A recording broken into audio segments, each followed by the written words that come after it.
My name is Felicia Perry. I'm the Executive Director of the West Broadway Business and Area Coalition, or WBC. WBC works to support local business owners and businesses in several ways. We serve as a resource to connect technical assistance providers.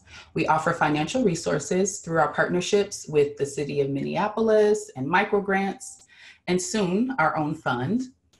We also advocate for businesses along the West Broadway corridor and connect business owners to better develop stronger relationships in North Minneapolis. Our membership supports these activities and other programs put on by WBC. This includes the Northside Business Luncheons, our Flow Northside Arts Crawl, Black Friday on Broadway, and Open Streets West Broadway. Now, we are posting May's luncheon later than anticipated due to the impacts of events following the murder of George Floyd. Now, this happened back in May 25th of this year to be exact. And as many of you watching know, just a month ago, our business district here in North Minneapolis, several areas across North Minneapolis were damaged, and some beyond repair. And so I want to take a moment first to thank everyone who has shown support to the North Side these last few weeks. I'm really encouraged by the donations of food, supplies, and the time people have spent cleaning our community and supporting each other. And we all know there's a very challenging road ahead of us. And so WBC has partnered with the Northside Funders Group, and we've been raising money in this fund to support businesses that have both been impacted by COVID-19 and the recent uprising. And together with your support, we have over $2 million raised to date. And honestly, I'm overwhelmed by the generosity of our beloved Northside and our partners and collaborators in this work. So in the coming weeks, you can expect more detailed updates on how WBC plans to proceed with the fund. For now, grab your notebooks and let's enjoy this month's panel. Hello everyone, this is Warren McLean, President of N.E.O.N. Thanks so much for joining us for this month's Northside Business Luncheon. First, I want to reiterate that N.E.O.N is here for you. If you have questions, please don't hesitate to contact us. Call us at 612-302-1505 or email us at info@neon-mm.org. We will get back to you within 24 hours, if not sooner. Also wanted to highlight some updates regarding emergency funds and business reopenings. Hennepin County grants for small businesses without W-2 employees will close on May 29th. So get your applications in. Applicants will be informed of the decisions in early June. While waiting, it's a good idea to get the following documents in order. First, you want to have a list of business-related expenses. You want to have 2019 revenue, any city, state, or federal funds that you received or will receive, and their use. Bank information, a valid photo ID, and business licenses if that's applicable. Also want to encourage you to still apply for the Paycheck Protection Program because that's still open. If you need to have a bank that you would like to get in contact with, please reach out to us. And also, one of the CDFIs that also is providing PPP loans is Community Reinvestment Fund. So if you need to contact there, please again reach out to us. Starting on June 1st, restaurants and bars can reopen for outdoor service with limited capacity, meaning those having less than 50 people, and while still maintaining social distancing. So a minimum of 6 feet between tables. Customers will not be required to wear masks while eating or drinking, but are strongly encouraged to wear them when they're not sitting at their tables. Per the City of Minneapolis' mandatory face mask policy, masks will be required to be worn in indoor public places by everyone over the age of 2 that is physically able. Also on June 1st, personal care services such as hair and nail salons can provide services indoors with 25% capacity and while still maintaining social distancing when not providing services. Workers and clients must wear masks at all times, including when the client is receiving services. All the above businesses must have a COVID-19 preparedness plan before reopening. You can find links to industry-specific guidance on Dee's website. A link to the website, as well as more detailed information on reopening, can be found on N.E.O.N's website under COVID-19 business information. Once again, N.E.O.N staff is here for you and your business. You are not alone. We hope you enjoy the presentations.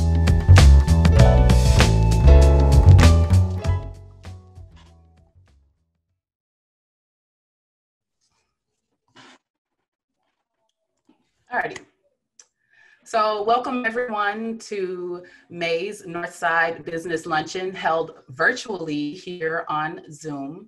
My name is Felicia Perry. I am the Executive Director of the West Broadway Business and Area Coalition.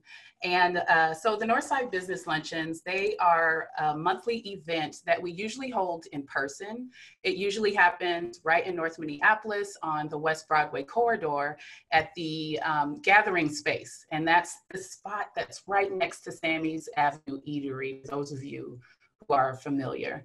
And so we usually meet there every third Thursday. It's a really great place to network. It's a really great place to get information. I love it because, again, I get to see all of your beautiful faces and find out what's happening with your businesses, your lives, and in community. So I'm really excited that we've been able to switch this to a virtual platform.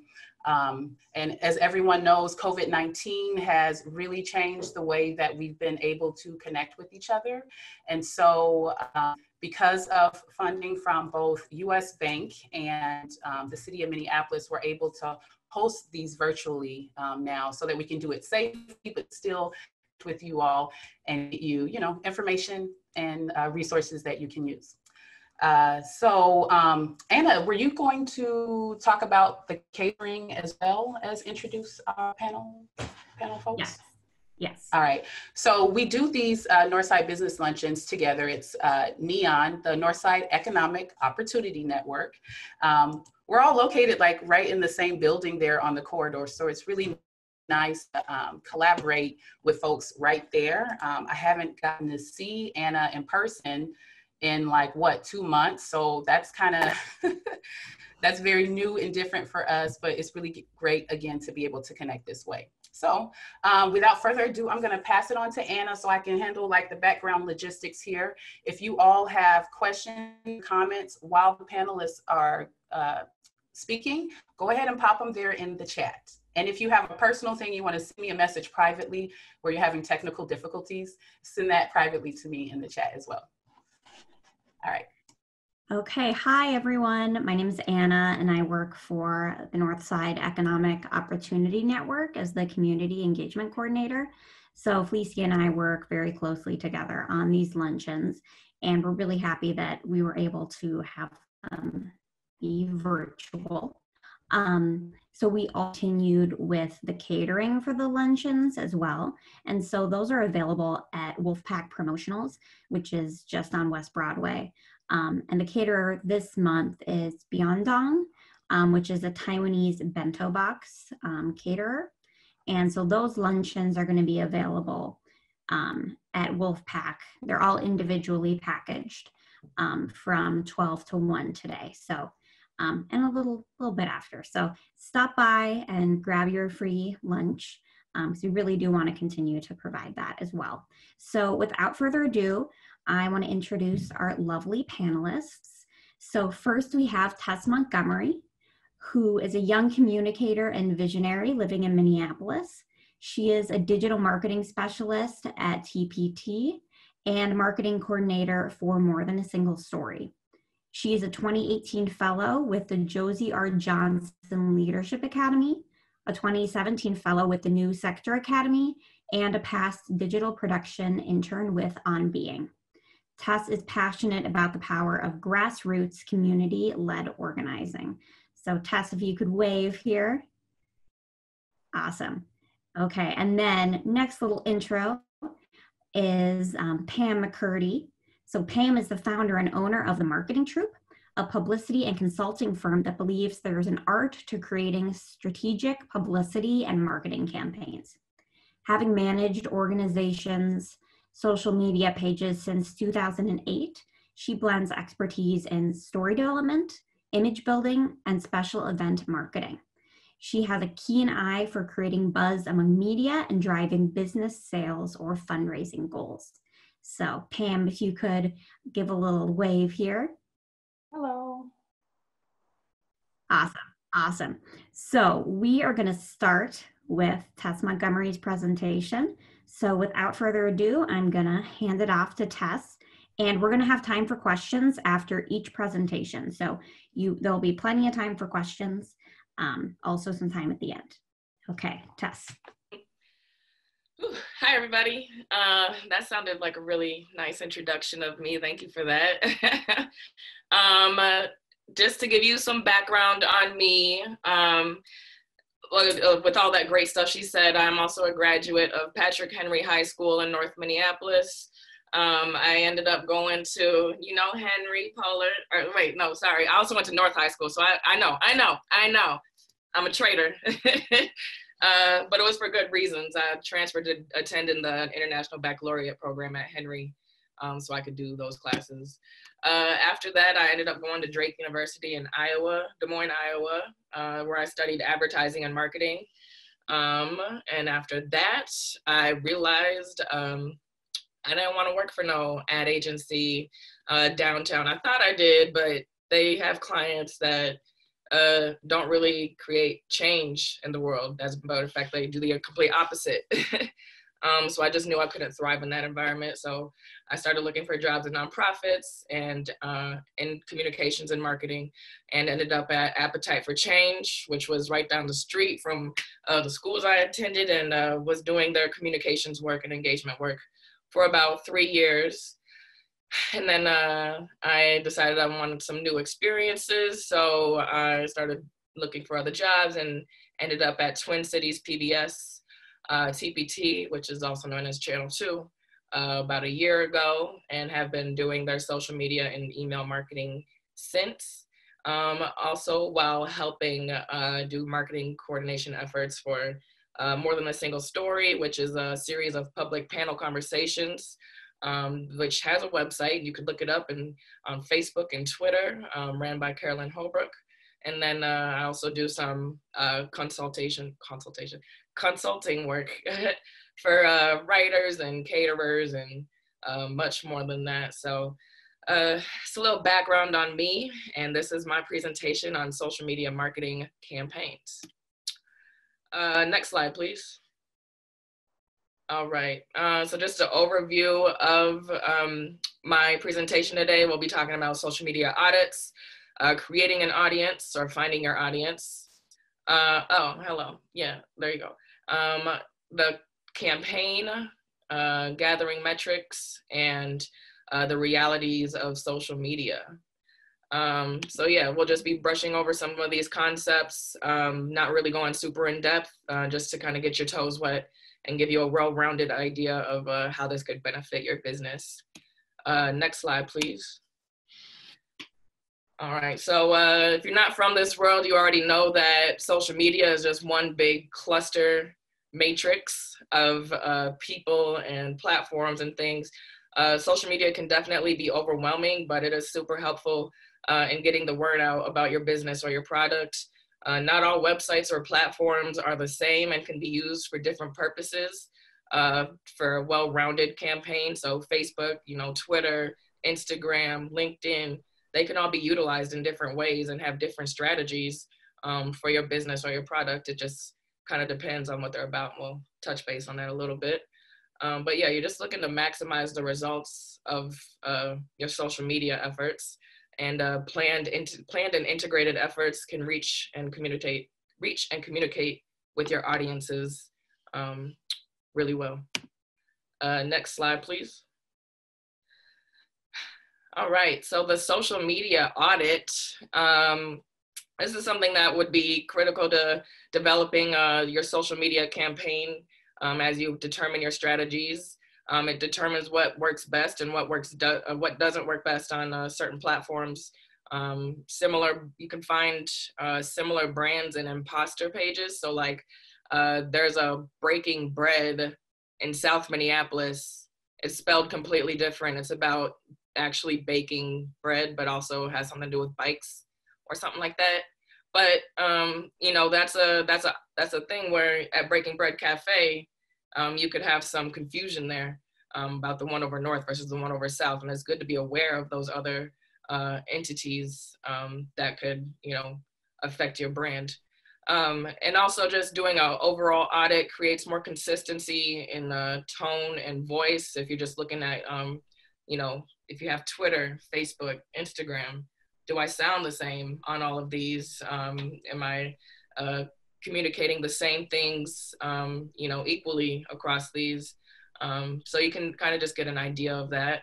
And like I said, overall, it determines your strategy for each of the platforms. It just gives you an idea of how wide and deep your presence is on social media. And you can tap into new spaces, or maybe you just need to make some simple tweaks to your plan or your social strategy to get on track.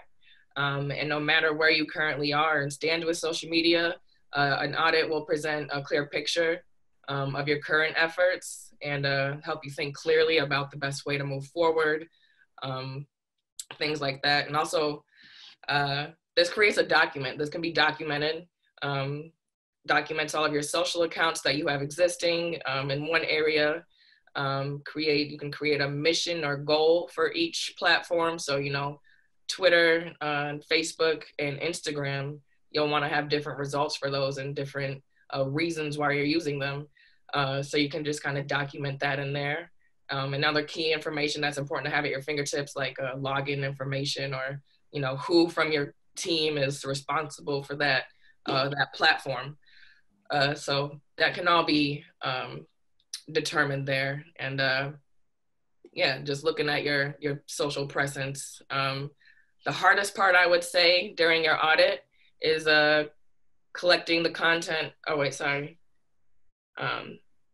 Yeah, I'm on the wrong slide. There you go. That's why that wasn't making sense. So yeah, I just did a social media audit recently for TPT, and I did one at Appetite for Change. I just went on Facebook, looked at how many followers we had, see what growth trends we had with how much more we were posting and things like that, and how many people were liking our page on Twitter and Facebook and Instagram. And then that helped us determine where we could do better. So yeah, next slide, please. Creating an audience. So audiences are something that's important for social media because, you know, they always say you can't you can't sell to everybody. You got to, you know, have people that you know are interested in your product. It's easier to get more actualized results targeting these groups. So yeah, finding your target audience, it just humanizes these core areas. So these customers coming in through your door, the people that are interested in your hair product or whatever, you just kind of start looking at them in general groups to encourage personalization and differentiation in your target audiences. So say, I saw an example recently, IKEA, you know, they have different audiences between families that are, you know, buying a home, or starter family, like, you know, married couples that are just starting out and getting their houses together. But then they also have the college student market where they're getting their dorm room together and want it to make feel more like home. So they look at all their types of customers, where they're at in life, so they can position their product according to that person. So, and they do that through the photos that they share and through the captions on the text. That's how you can reach different audiences by kind of talking more about what pertains to them. For college students, it might be the, you know, cheap and small factor. And for people starting out, it's just, you know, create your ideal home with all of our options or something like that, you know. So that's one reason why it's important to create audiences and segment them as well. You want to connect your content to your product when talking to your audience, and that creates the pathway for them to buy your product because of the content that you've posted. And how do you create an audience? Again, that's just kind of looking at your customers and grouping at first based on different characteristics, and looking at demographics like age, location, and then behaviors like what are the things that they're also interested outside of, you know, when they come to buy my product and when they come to visit my page, where else are they interacting? What are other places that they might be searching and looking up? These are all things we can think about you know, our ideal customer and the ones that are also already buying the product. Yeah, we can go to the next slide. All right, so you've segmented, so far, we've looked at our social media presence, see where we were, see where we weren't, creating a different strategy about, I wanna do this on Facebook, but I also wanna do this on Twitter to reach this audience, and Instagram reaches young people, so I wanna start a strategy for Instagram. I'm not really good at Instagram, but you know, I saw that in my social media audit. Determined my audiences that I wanted to reach, whether it be the young people in this way or the single dads for this group, or you know, the families just starting out buying a home, or you know, the young esthetician that's interested in beauty and things like that. We're just we've created these audiences and these segments of people. So now we need to create a campaign to talk to them, to communicate with them. This would, I say, be creating the campaign is the easiest part. Collecting the content, I would say, is the hardest part, because good content, you can't just throw it together. Sometimes there's got to be a lot of thought behind that. But content types, just talking about what content is, kind of what goes on your page. This is what's gonna fill my Instagram or my Facebook feed. That's content. That's what's known as content. And you can promote things like your products and services. You could tell things like success stories about customer reviews, and what they've did with your product or things like that. Patrons and customers, yeah, the success stories, and then you can have testimonials. You can post statistics.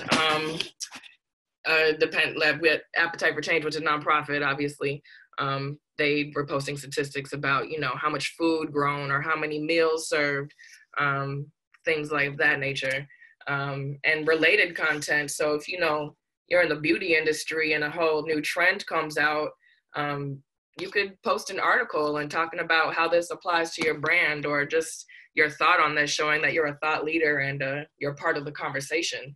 You could post that on your page too, to show that, you know, you're staying relevant and engaged, and things like that. So content can be a mix of many things, to keep your social media active and to keep people engaged with your brand. And yeah, the hardest part, like I said, is collecting the captions. You need good edited photos and videos, if you want it to go really far and go viral or whatever. Graphic images are nice, and easily shareable, and different content performs better on different platforms. Like, you know, Instagram is photo heavy. Some people do take screenshots of text and post it on Instagram, which do well sometimes, but it's mainly a photo and images platform. Facebook does really well with text and video. Twitter does, you know, really well with text and photo. So once you're doing your audit, you'll kind of see what works best on different platforms. And then you can kind of make some decisions on that.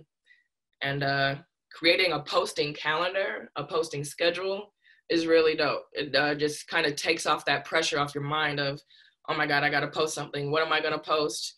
Okay, I gotta get the content for that. Okay, now I have the content, now I gotta write a caption. You can plan all that stuff out in advance. So, you know, if you wanna have a posting schedule of Monday, Wednesday, Friday, you say Mondays I'm gonna post about products, Wednesdays I'm gonna post about customers, Fridays I'm gonna post about, you know, anything. Just to, you know, change it up a little bit. That's just creating a content mix. That's what we call a content mix. You can even schedule using scheduling assistants, which like on websites like Hootsuite, Salesforce Social, which if you're tracking customers on Salesforce, Salesforce Social is really dope to show engagement from social media too.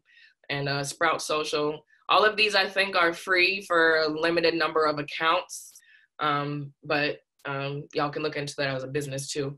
And then for creating graphic images and things, there's like canva.com and PicMonkey, things that are making it really, really easy to create content if you're not a content creator. If you're just, you know, I make soaps, I don't know nothing about graphic design. They make it really easy for you.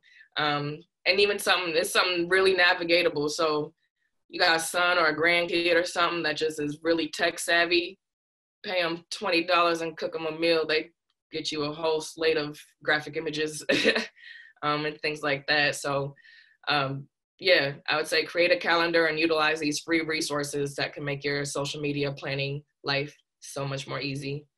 Next slide, please. All right, the gross part, I mean, all of it's gross to some people, but the grossest part to me is metrics gathering of your social media content. Metrics gathering is like pulling teeth for me, but it is such important information. It gives you a clear picture of how people feel about your brand. It gives you a picture of if your social media strategy has been effective, if you're doing the right thing and not just, you know, doing it all willy-nilly based off what time and capacity you have. You're actually thinking about it. So, you know, you can answer questions like, how well is this campaign going? Is my audience engaging with my content? And does that mean like how many likes or reactions or comments are on the post? Impressions and reach, those are marketing terms that are measured. And that just tells you kind of how many people saw your post and how far it went out in the social verse and things like that. You can get shares and video views, time of day, like is my audience more active on social media in the morning, or are they more active on social media at night? When are they most likely gonna see my content and be online to do that? And you can do that by testing out, like, you know, the first month, let's post at 11 a.m. every day, see how that does. And then the second month, let's post at 6:30 p.m. every day, see how that does. And you can kind of make some decisions like that just by, you know, testing simple strategies like that, and then going back to the metrics to see how well that did. And there are some places that help gather metrics, Hootsuite, Sprout Social, they have some awesome reporting features that go along with their scheduling features, but a lot of websites offer their own analytics as well. Facebook, Instagram, and Twitter all have their own analytics back-end things that come free with your sign up. So yeah, there are some resources on how to navigate those that I'll send out too. But yeah, this is part of it all, is gathering that data and listening to it and making decisions based off of it. Social listening, that's just kind of keeping up with your brand, typing in the search bar, type it in the Facebook search bar, the Instagram search bar, whatever, just to see where people are talking about it, if they are. If there is any copycat pages or imposter pages, which I was talking about earlier, like Breaking Bread. Just listening, just doing a search of your content and your brand, just to see if it's coming up in Google or in conversations online somewhere. And then, yeah, we can go to the next slide and the last slide. So the realities of social media. Social media is a tool of marketing, not the answer to marketing. There's so many other ways you can reach people outside of social media. Not everybody in your audiences might have Facebook or Twitter or Instagram. So you're still gonna wanna use a whole well-rounded marketing campaign that includes, you know, you can have flyers and put them up where you know your people are hanging out at, or, you know, partner with other businesses where you know they frequent to maybe put a poster or a product sample there or something like that. You know, there's so many more ways to reach people outside of social media. A lot of people just go all in on social media thinking it's the answer, and I'm here to tell you that's not true. Consistency is key. You want to, you know, stay encouraged to keep talking to your audience. about, you know, your product, or just, you know, let them know that you're here, and that you're loud and proud. All of that's basically what I meant to say with that. Pay for play.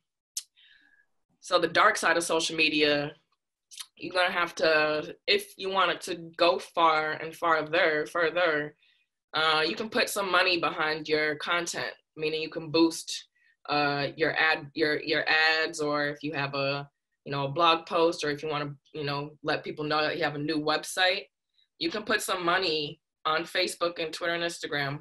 Like, you know, you could do $5 a day, $20 a day, whatever your budget is, forever how long. And you can determine a set of audience. This is where the audience part comes in. You can determine what people you want to see this the most. And you can have it by age, interest areas. You could type in, my people are age 22 to 35. They like Cosmo magazine. They like to watch The Bachelorette. They like to do this. You can do all that on the Facebook ads and Twitter ads, and it will put your ad in front of their faces. But you got to pay for that, and it will go further if it is paid for. If you just post it and pray for the best, it might not do so well. But yeah, it's only if you can. Don't be discouraged if you can't put money behind it. It's still to get content out there regardless. And yeah, social media, we've all seen it before. It could be your savior and get you from 800 to 10,000 likes overnight. Or you could wake up, somebody wrote a bad review, and you have 10,000 bad reviews on your Facebook profile the next morning. So, you know, you just gotta, that's where the social listening and the staying on top of your audience and your customers comes into play. Let them know that, you know, there's a person behind the brand. You can do that through your content that you post and things like that, and through the tone of voice in your captions, and just kind of be on top of that. So yeah, that's all from me, folks. I guess we can open up for questions or whatever. I'm not how sure that works. Thanks for listening.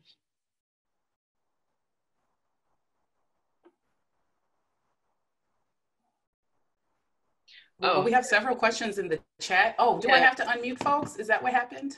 I think, let's see. My chat box wasn't up, so I didn't see these. No, it's all good, Tess. They were asking as you were speaking, which is just fine. We've been paying attention. So go ahead, Anna. Yeah, perfect. Thanks, Felicia. Okay, so we're going to start with the chat here. I'm just going to be fielding some questions. Participants, feel free to add more. While you're looking at those, there was one that came to me privately that I'll go ahead and ask while you're looking through those. Perfect. So Tess, you mentioned a social media audit, and someone, we're wondering if there was a specific tool that you used, or were you gathering information and documenting it on a spreadsheet or something? Yeah, I just did an Excel spreadsheet. I work best in Excel, I guess, just to organize my thoughts that way.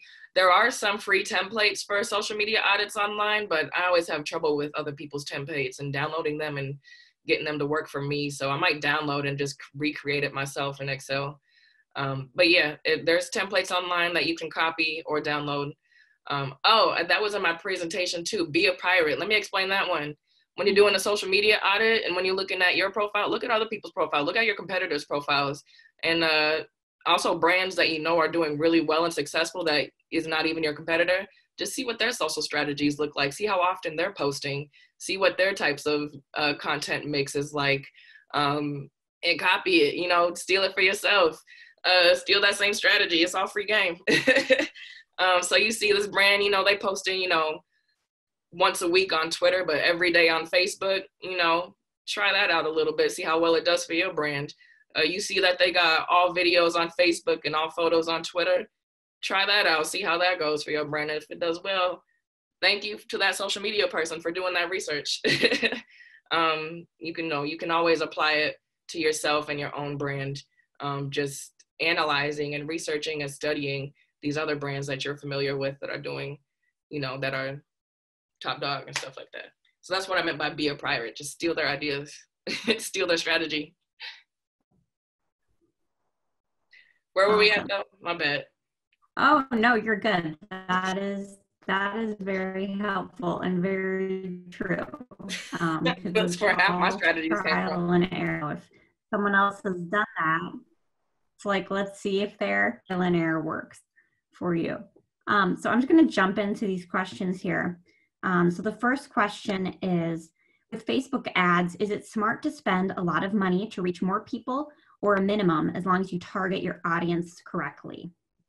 That's a good question. Maybe Pam can also input on this.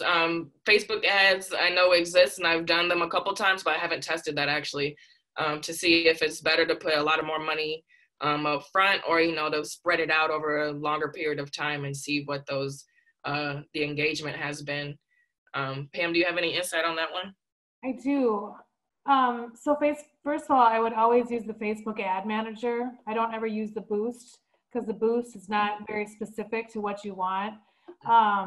With the Facebook ad manager, Tess touched a lot about doing an audit and seeing what's on your Facebook or your Instagram. Really all social media you can advertise on. But with Facebook, using the Facebook ad manager, you can actually go in and you could just use like one zip code. So let's say you're just trying to start out small. Let's say you're newly opening in a neighborhood. Well, you should be really focusing on that zip code. So especially when you're a new person, it's different because you don't have those metrics yet. So, focus on your zip code, or maybe you think more women than men are going to buy from you. So whatever you think is kind of your demographic is who's going to buy from you, you can really get down to that and get a smaller group. The really cool thing about the Facebook ad manager is you can actually run split tests. So you could do an A and a B ad, and you can actually see which one works better. So let's say you do it for 2 days and the A is like so much better. You can delete the B, forget the B ad, and you're done. So there's actually a lot of ways to use money smartly on Facebook ad manager.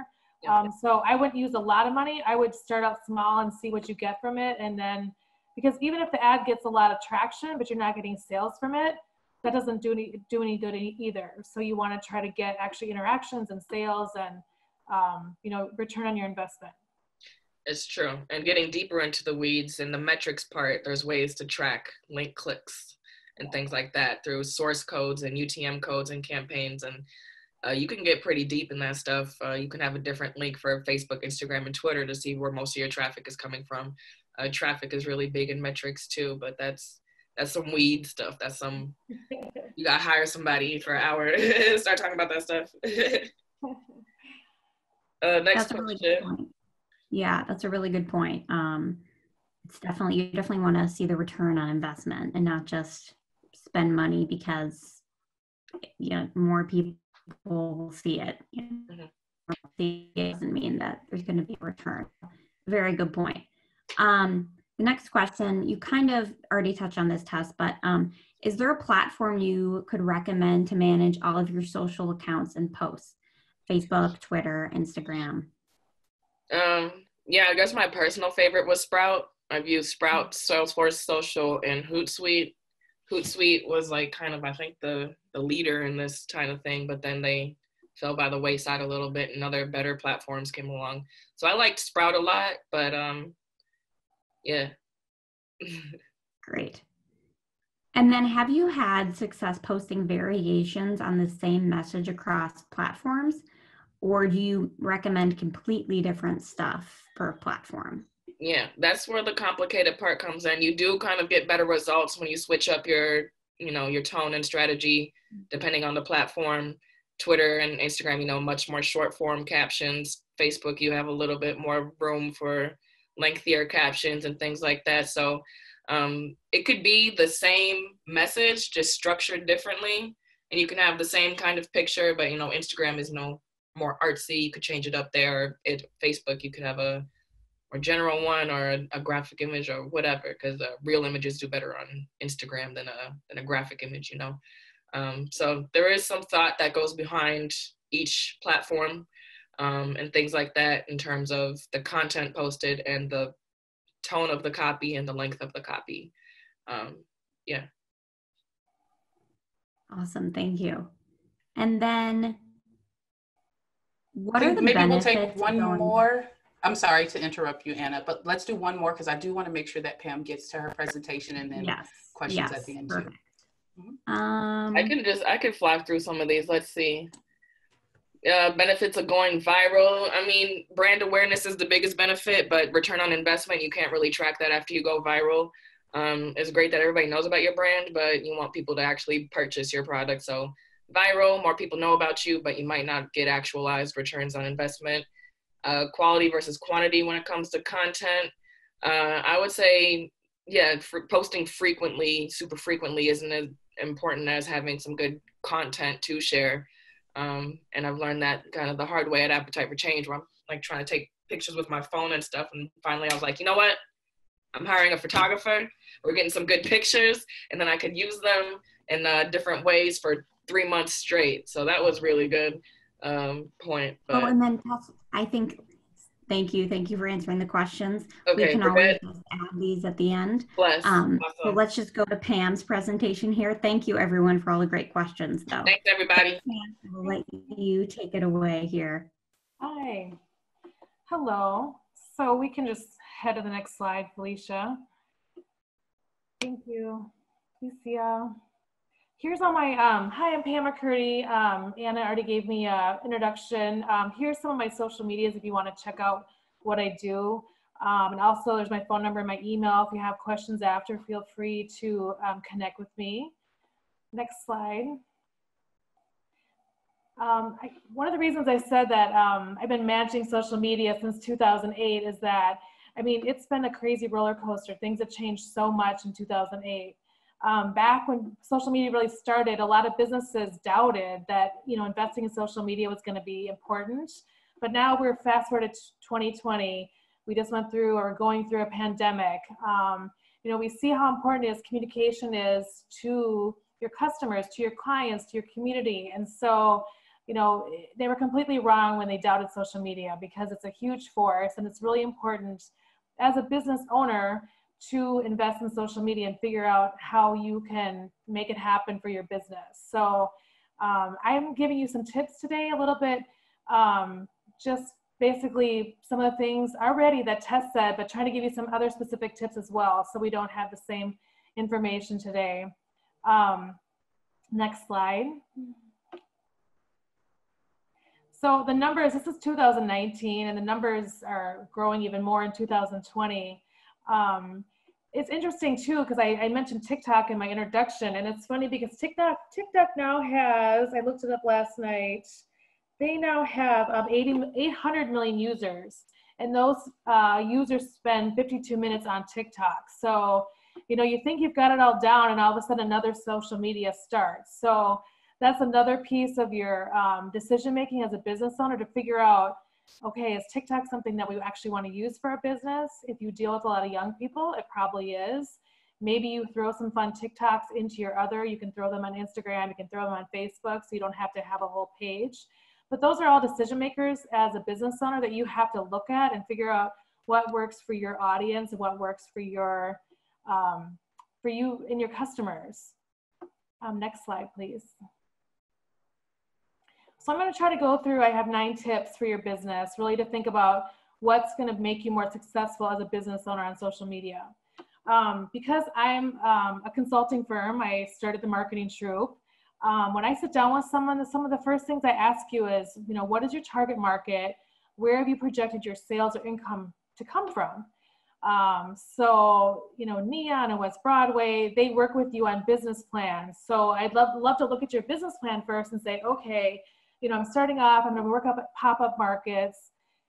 You know, those are where my sales are going to be from. So I'm going to look at your social media and say, okay, then let's work on how we can really utilize those pop-up markets and get people to come and see you at those pop-up markets. So really, I really just want to know your target market. I want to know if you're only an e-commerce business, or if you're outselling, or if you're a consulting firm.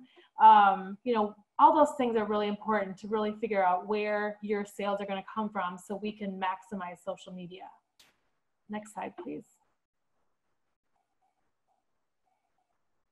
So here's another thing that I run into all the time. I'll get a client that they've already been in business for 2 years, and they've set up their social media and their social medias are set up all wrong. So, and I've talked to other people who manage social media and they run into this too. So if you are new in business and you want to set it up, there's people like Tess and myself who can sit down with you and, you know, we charge you a pretty low fee to sit with you for 2 hours and help you set it up. So it's all set up professionally. One of the worst things you can do is on Facebook is to set up a page for your business as a personal account, because Facebook actually will shut that down if they see that you're a business on a personal account, and it happens all the time. So, or I find that you have 5 different pages on Facebook and they're not all connected. So if I Google you or I search for you on Facebook and I find 5 pages, think about a customer trying to find you with 5 pages. So it's helpful to find a professional to help you sit down and actually, you know, it's much speedier because we do this all the time to help you set it up. You want a business page on Facebook, you want a business page on Instagram. And Tess touched a lot about on when you want to look for those metrics.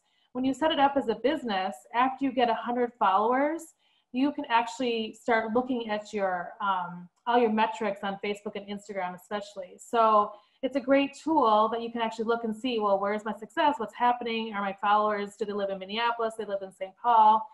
Do they live in other countries? Because Facebook actually tracks that as well. So you can really find things and find out what's going on. So next page. So this is number 3. I really want you to create the look and feel of your brand. Wendy's House of Soul is one of my clients. Many people know Wendy Puckett. So hello, we use her every day as part of the brand because she's well known. She is a great chef. She has soul rolls that everybody knows about. So we really try to use her because she's the brand. So if you're a person in business and if your name is part of your business or people know who you are, then put your face on your social media, put a video about yourself, tell us your story of how you got to sell candles or get into music or why you're selling soul rolls, because people want to know that and people like to support local. So you really want to create that look and feel of your brand. Tess touched on a little bit about the free tools to develop your logo. You don't have, I mean, it's nice if you have the money to pay somebody to design something for you, but if you don't, there are tools out there that you can, you know, make a graphic, make logos. Photo editing is really important. I actually pay, but it's very cheap. You know, like $8.99 a year for some of these apps to really like edit photos. So when you create the look and feel of your brand, you want things to look professional. And there are tools out there to help you. I think Tess touched on this also. I feel like there's a lot of people are kind of sick of marketing. And so there's a fine line between using all of your logos all the time and between actually showing faces and people and customers. Because people want to see more authenticity and they want to see really who's behind your business. And if you're a small business, I mean, that's the whole thing. You're not General Mills. So you have an advantage if you're the owner of your business and people know you, they're going to buy from you, but they want to see your face. So show your face and show who you are. Next slide. So, you know, how do you get started? So, you know, Tess had the great idea of having a calendar. If you get so overwhelmed and you can't do a whole month, do a week. You know, sit down on Sunday night and make a calendar for that week alone, because that might be more manageable for you if you're a new business owner and you're juggling a lot of stuff. You know, there's a lot of lists out there. You know, I would definitely keep a social media notebook, like actually like write it down, not just keep it on your phone. Sometimes when we write, we're a little bit more creative and we think of different things. You always want to be yourself. You just want to tell your own story. So there's a lot of value to being yourself and to show how you became a business owner. I mean, that alone is a story because most people have, you know, the way they got to their business was through either a good thing or a bad thing, or they're really passionate about something. So that's a great story. Video is really important. I can't stress it enough. I don't do it enough for myself, but I do it for my clients almost every day. You know, you can shoot 10-second videos on your phone. It doesn't have to be, you don't have to hire a videographer. You can shoot small snippets. I mean, if you go on Instagram and Facebook, especially Instagram, you can see a lot of great ideas. So You know, Tess had already mentioned a lot of like going and looking at other people, what they're doing. It's like, you know, you're copying in your own way, you know, maybe showing flour dripping on your bread that you're baking, or, you know, cinnamon coming down, or oil, you make oils or something and the oil's like coming down, but it's a more visual look on it. So creating videos is going to give you a lot more followers, and videos, just all the numbers on videos are, you know, triple what photos are. So, and definitely don't just put up a video, or don't put up a post without some kind of visual. So as much as you can, use a photo, use a video, because that's going to get farther for your post. I'm a big fan of, I mean, it seems kind of silly, but it actually works. It's a strategy that works. There's always, like, every month there's dates of things that come up, right? There's Memorial Day is this weekend. National Donut Day is going to be huge on Instagram. Everybody loves their donuts, and they are going to be posting about which donut shop they go to. Juneteenth. Obviously, we're not having outdoor events right now, but that's still a holiday, and it's still a celebration. So it's something that you could tag if it's connected to your business. National Selfie Day. It's kind of silly, but there's going to be a lot of pictures on Instagram about that. So maybe take a selfie with you or your staff or your family and post that, because again, it's personal and it shows yourself. Any dates are really good, but you can download those calendars. They're easily found online, and really connect them and use them as a hashtag there, which we have the number in front of there, which I'm going to talk about in a second. But definitely use those on your Instagram especially, and Twitter. Next slide. So again, I'm trying to give you some tips that you can come away with today that's really going to help you. Just learn how to use hashtags. Like, I use hashtags on all my clients, and it really helps them. Hashtags are the $ sign, and it's basically a metadata tag that helps people find you. So I have restaurants as clients, and so I follow things like MN Foodie. I follow only in MN because that's about Minnesota tourism. And you'd be surprised, especially maybe now with the coronavirus and the pandemic, if someone's coming down from Duluth, they're looking for a restaurant in Minneapolis, they're looking for something in St. Paul. So people are looking on those hashtags and trying to find businesses to connect with. It's just a great way to find other people. Tess mentioned about just looking at other accounts. And so using hashtags is a way for you to find someone. And you can look for, if you're a baker and you want to look at someone in Chicago or someone in Boston, you can go and find hashtags in those cities and look for people, what they're doing. Again, looking at someone else's social media helps give you some inspiration.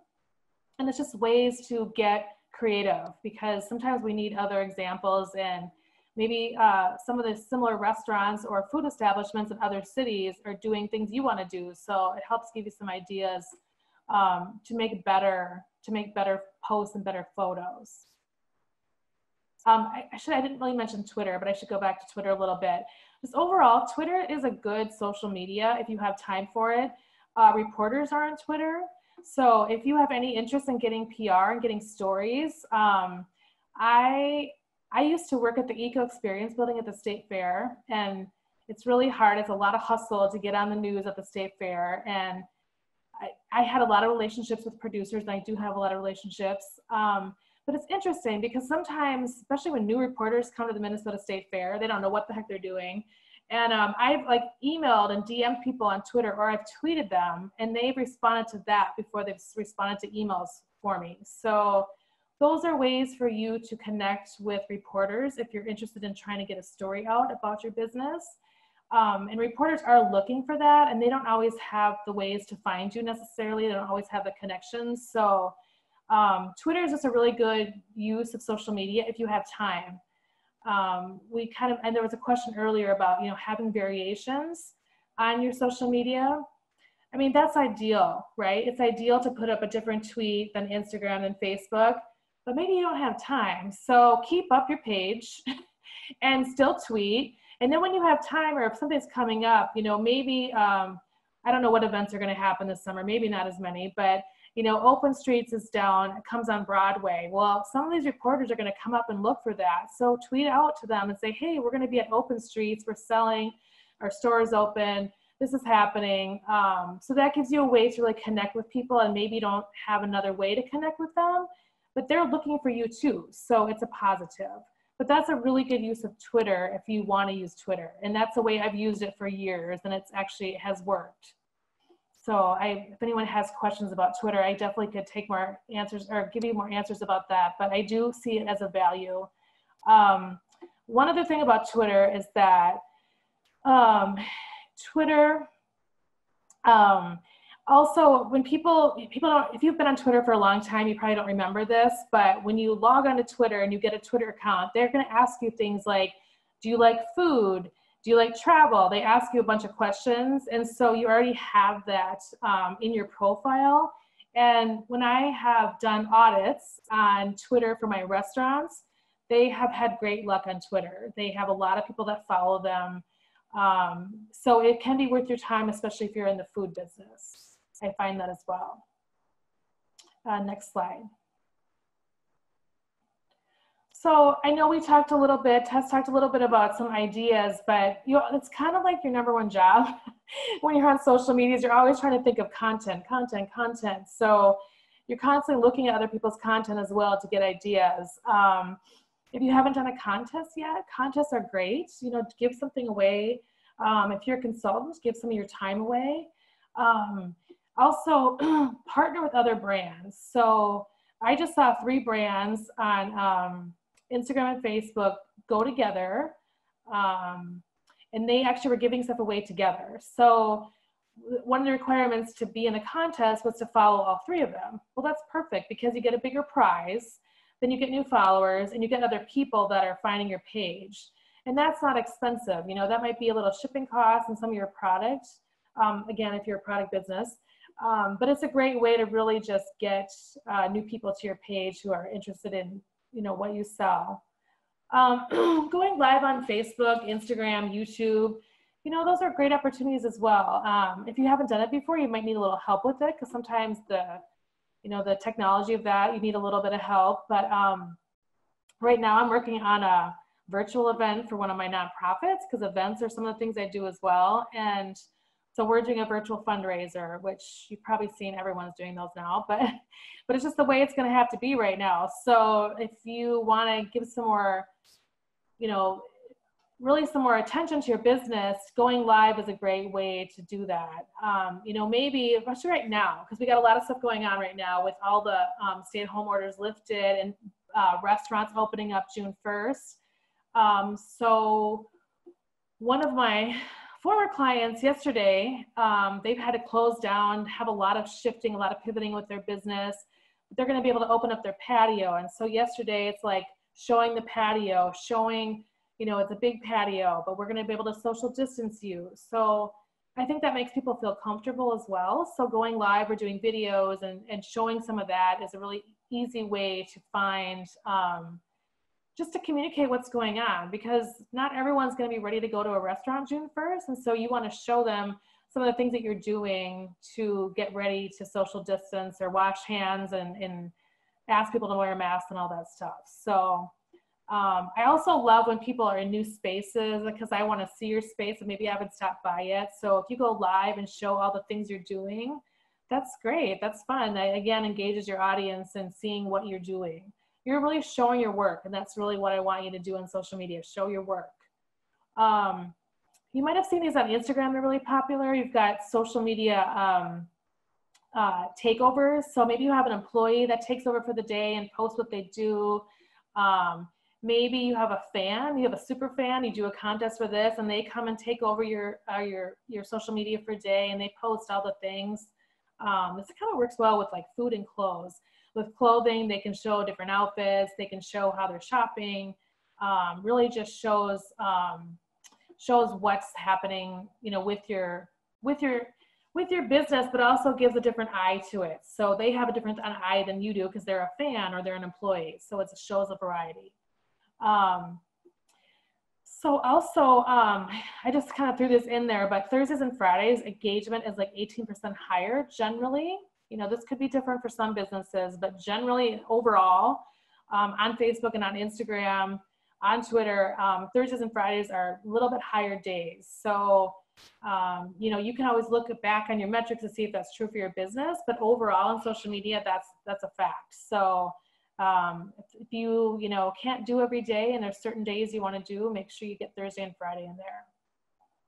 I mentioned this earlier about the bite-sized video clips, but there's lots of ways, like video is not hard on your phone. So if you take a 2-minute video, you can take little clips out of that. You can edit it down and just take the one section and show different things. Really important for food. Really important if you're and let's say you're newly doing pop-ups and you're at a farmer's market. Well, show what the farmer's market looks like, show where you're at. Because don't you hate when you go to like a market and you're trying to find someone you're trying to buy something from and you can't find them? So, take the video right when you get there and you're set up and say, here I am, I'm in booth 10 and, come and see me. Or I'm at the Minneapolis Farmers Market Annex and I'm selling here today, so come and find me. So those are great ways to use video. It's not hard. Next slide. And then really quick pause because I'm doing a time check and to respect everybody's time. I know the luncheon is usually over at 1. We're definitely going to finish this presentation and allow for questions for those who can stay. This is being recorded and will be published on both N.E.O.N and WBC's websites. Anna, let folks know that if they didn't RSVP, the best way to get their information so that we can send them all of the presentations as well as the links to the video when it's published.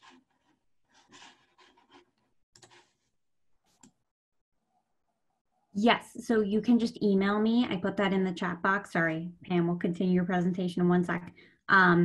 Just email me at anna@neon-mn.org. If you did not register via Eventbrite, and then I'll make sure to send you the resources sometime next week. Okay, awesome. So Pam, we're continuing your presentation. Sorry for that. No problem. I couldn't even see a clock. So I was like, I don't even know where we're at. So really social media is, sometimes people forget that it's social, right? So you can't just post up. You can't use your Hootsuite and your Sprout Social and just post up and not go back. You need to be looking at you need to be going on, liking other people's posts, sharing other people's posts, making comments, because that's really how you're going to be more successful, is really to be social and to really get on there and show that you're part of the community, you're part of the industry.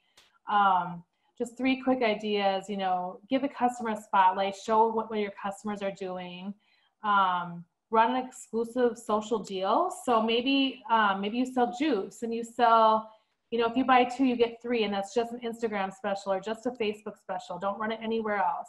Then you can see really who's connecting and tracking with your stuff. So that gives you a lot of, it just gives you more ideas like, oh, people did see my post, they want to get this special. So it gives you a little bit of metrics as well. I'm also big on the polling your audience. I mean, my gosh, we know everyone has an opinion, right, on social media. So, I mean, ask them, what is their favorite food? What do they like that you sell? Just get a pulse on what your customers really like that you're doing. Next slide.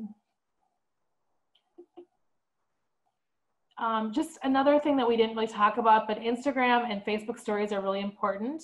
If you set up an Instagram for your business, you can also share those stories to Facebook, and that's a really great way to get 2-for-1s again. These are all tips you guys can look at. Just really just to be interactive on your stories. Quizzes, sliders, questions are a great way for you to engage your audience. Use a location sticker. Excuse me. If you're at a farmer's market that maybe people aren't familiar with, use a location sticker so they can look for you and find out. So.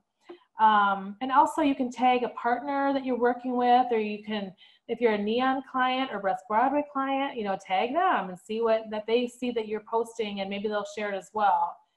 You can also try to tag influencers that are on, especially Instagram, try to get them to see what you're doing. That's another strategy on using your stories. But stories are as important right now as posting. So you definitely want to get a story strategy for both Instagram and Facebook. Next slide. Again, I just want you to think big picture about and overall what your social media portrays. So I will Google sometimes a business, and sometimes Facebook will be the #1 Google search, right? So I go to their Facebook page and they haven't posted for a year. So then I'm like, well, gosh, are they open still? Like, how do I know if they're open? So I might take the time to call, but some people won't. They'll be like, oh, they're not open, so I'm not going to try to like engage with this business. So it's really, thank you, Samantha. It's really helpful to really know, you know, don't open your social media and not use it, because you might as well not use it, because you're actually kind of denting your publicity and your overall picture and brand. It's actually hurting your brand. So, and I would also say, make sure that you go through and audit all of your social medias to make sure you have phone numbers, emails, websites, ways that connect with you. And the third thing on that is that I sometimes on Instagram will find a business from like Seattle, not intentionally, and I can't tell where they're from because everything in their bios does not lead me to say Minneapolis, so, or Seattle. I'm like, well, how am I getting this post in my thing? It's from Seattle, but that's how it works, right? Sometimes. So, excuse me, if you are in Northeast or you're in South Minneapolis or you're a Northside business, you really want to make sure that people see that in your bio, because again, we're fast, we move, we don't care, we move on. So if people don't know how to find you, they might not come and buy from you. So really make sure you spend time looking at all those pieces to make sure it's all filled in. That's all I have. If you have any questions, please let me know, but thank you. Oh, I'm sorry, I'm going to give away a 1-hour consultation to anyone that sends me an email. I'm going to do the drawing on June 4th. And so I will announce it. I'll give it to N.E.O.N and West Broadway as well, so that they can share with people. But it's a lot easier to work with someone one-on-one to answer your questions, because everyone has really specific needs. So send me an email and I'll put you in the drawing. Thank you.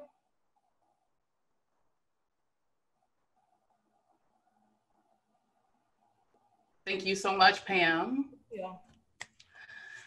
All right, so we're opening it up if folks have some questions, and then Anna, if you want to grab some of the ones that are in the chat. If you have a question and you want to speak, because I'll give you the option to unmute, but if it becomes too overwhelming and folks are having issues being able to mute when they're not talking, I'll mute everyone and just have one person at a time, but I'll go ahead and give you all the option to unmute yourselves.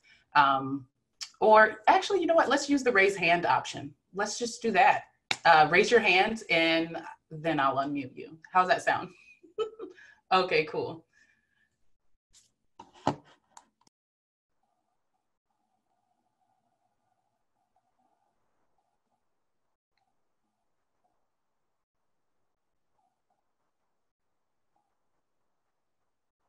Awesome, great. Okay, now I'm sorry. There's some lag with my internet. Okay, let's see here. So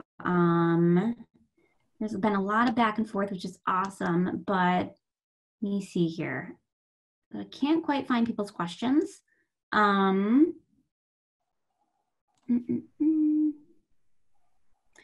question was about Thursdays versus Fridays in terms of social media promotion. Are those the days to really focus on? How do you balance that between the other days? Just to keep kind of the momentum up there? I've like pulled numbers for different things, and Thursdays and Fridays just have overall the best engagement on social media. But it could be different for your business. Like, let's say you're a business that is, you know, a nightclub or something, and you're really more open on, you know, Saturday nights are your hot spot. So maybe your best days are Saturday nights. So it might not be true for every business, but overall, on social media, on people's engagements, those days are like 18% higher than others. So again, kind of Tess talked about the planning with the calendar. I give tips to people that if they really can't do a whole month because they're too overwhelmed with it, then do a week and start on Sunday, and then pick out your days and try to find out really what works for your business. Awesome. And then I don't know if other people have questions here, but I guess I just have a question. So I know you also focus on PR. I know you mentioned tweeting at different publications to get a story. How do you pitch a story to publications? Is it really broad? Is it like a really specific thing? Like, hey, I'm having this promotion here. I have a new product. How do you go about that? I try to really be specific to certain media first. Like I don't do press releases. I don't give out to everybody. Again, there's always exceptions to that rule, right? If you're a big event like, open streets, then yeah, you're going to put out a press release. But if you're trying to sell your product and you're trying to get on WCCO morning show, I email those producers and say, here's my 3 talking points. Here's who I'm going to bring on to talk about the product. Here's what it looks like, so that they know the visuals, because TV, and obviously Tess works at TPT, TV is, they want to see the visuals. They don't really care about the person, because actually the person doesn't really matter that much, but they want to see how that looks. They want to see, like, what's that going to look? Are they going to cook for me?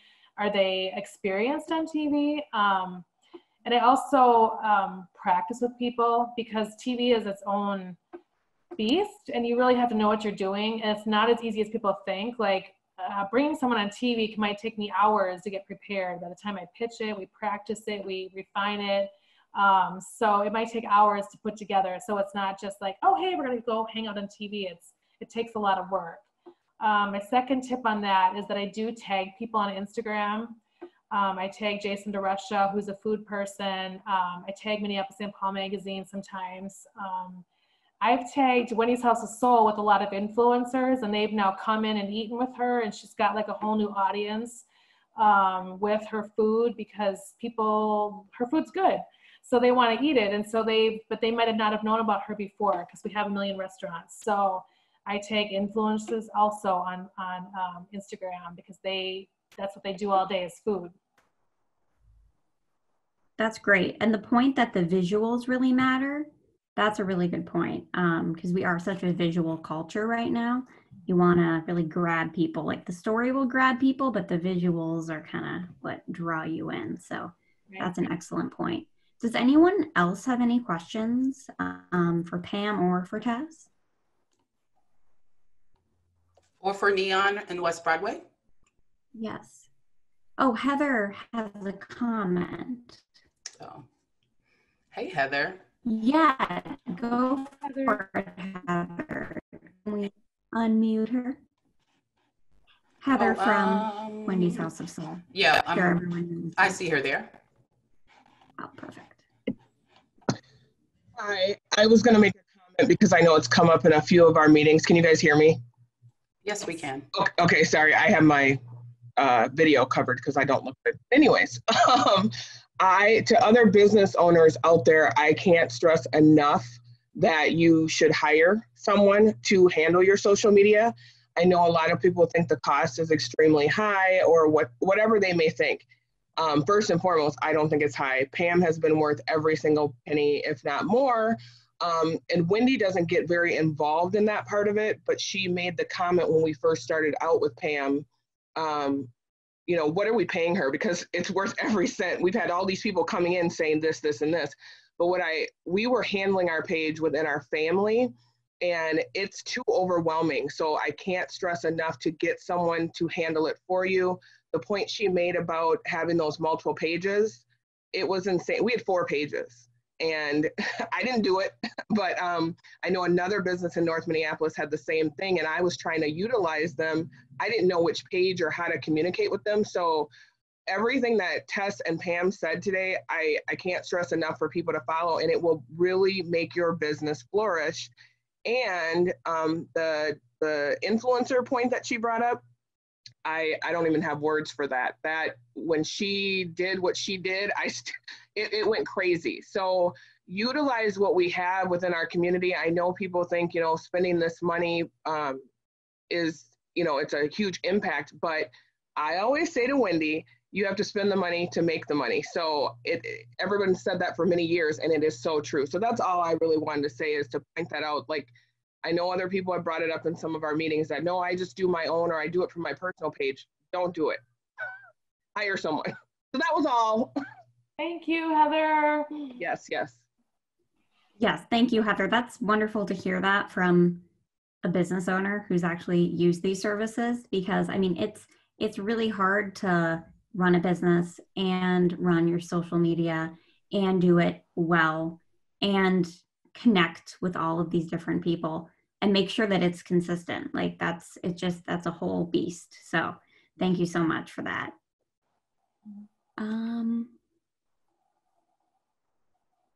Oh, okay. We have another question here from Mitchell Mack. Yeah. We'll take this last question and then we'll go ahead and, yes, I got another Zoom meeting. Yes, yes, I know we're all busy. Yeah, go ahead. This I think is more of a question for a business advisor. Mitchell, is an ice parlor not a good business in a cold state like Minnesota? So that I think would be more of a business advisor question, actually. So I can kind of connect with you offline on that, connect you with one of our business advisors. So if you just give me your email, we can connect offline. Yeah. Okay. Thank you so much, everyone, for joining. I think we just want to do a quick little send off here, make sure people are aware of some different COVID-19 resources. Yes. Sorry, and I don't know if it's my computer breaking up right now. Sorry. Oh, no, you got it. So one thing to definitely know about is N.E.O.N. We have COVID-19 business information on our website, and I try to update that at least twice a week. So I updated this May 18th, and that has a list of different grants, loans, different just resources, recommendations. We're going to be doing a guide about reopening as well. So kind of how to reopen if you're a salon, etc. But right now, something to be aware of is the Hennepin County Small Business Relief Program. They have grants right now that are open until the 29th at noon for businesses with no W-2 employees. So those are businesses that are, sole proprietorships, independent contractors, and those are $1,500 or $3,000 in grants. So that means you don't have to pay it back. It's a grant, which is excellent. And there's kind of all that information there. I have the link to the application. I know that there's some confusion with the application because there were some slight errors on the application. Those have all been fixed. So definitely, I really encourage you to apply. And if you have questions, feel free to reach out to myself or Felicia, and we can definitely answer those for you. So that's kind of my biggest update. Felicia? Yes, I don't have any huge updates at this time, but I wanted to thank everybody for joining us. Those of you who stuck it out an extra 15 minutes because you had that time for us, I really appreciate it. Y'all are making me smile so big, some of the faces I'm seeing, some that I missed from seeing in person, and some new faces to join us at the Business Luncheon. These happen every third Thursday of the month. We've only missed one, Anna, and that was because of a pandemic. So we've got a great track record here. And thank you to everybody who joined us today. If you have any questions, as Anna said, please reach out to Anna. Please reach out to me at WBC. Yeah, and thanks everybody for joining. Did I miss anything, Anna? I missed something. One quick thing. The next luncheon is on June 18th. We shall see if it's virtual or not. That's TBD. But it will be about cultural districts. So that's been a new designation with the city of Minneapolis. So West Broadway has been designated a cultural district, Central Avenue and Northeast. There's been a fair amount of cultural districts. So we'll be talking about that and what that actually means for businesses. Yeah, what that is, what it means for you, how you can participate. We'll have different folks in the room, either virtually or in person, with a lot of information and resources to share. And I feel like there was I wanted to give a shout out to our video production. Bruce, what you doing? Give folks a wave. If you missed our first virtual luncheon, which was in April. We kind of do our recording, we do some stuff, and then we send a whole bunch of stuff to Bruce and he makes it look nice for us. So he's one of our Northside entrepreneurs, an artist that we've been able to collaborate with on things like this. So really appreciate him for the work he's doing. So Bruce knows he's got some more content coming his way this weekend. But yeah, if there's nothing else, Anna, we got to come up with some official goodbye song or something. Otherwise, is it the thumb up? We need a theme song. There we go. Bye, everyone.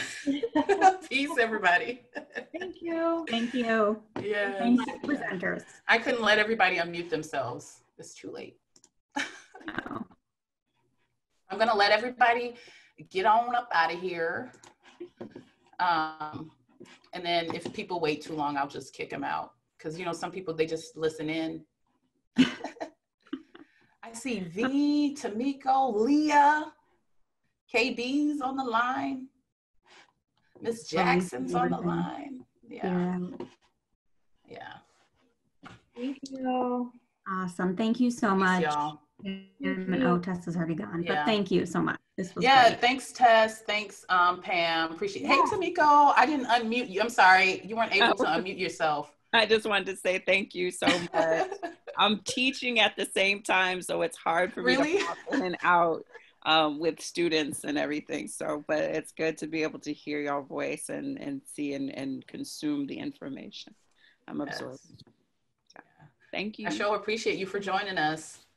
Yeah. All right. Bye, y'all. Bye. Bye. Bye, KB.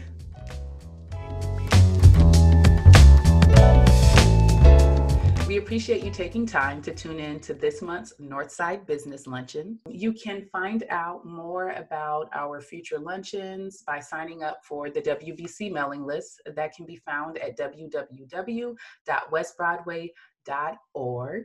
The West Broadway Business and Area Coalition, we lead initiatives to bring businesses, nonprofit organizations, and neighbors together to create an inviting and vital West Broadway corridor.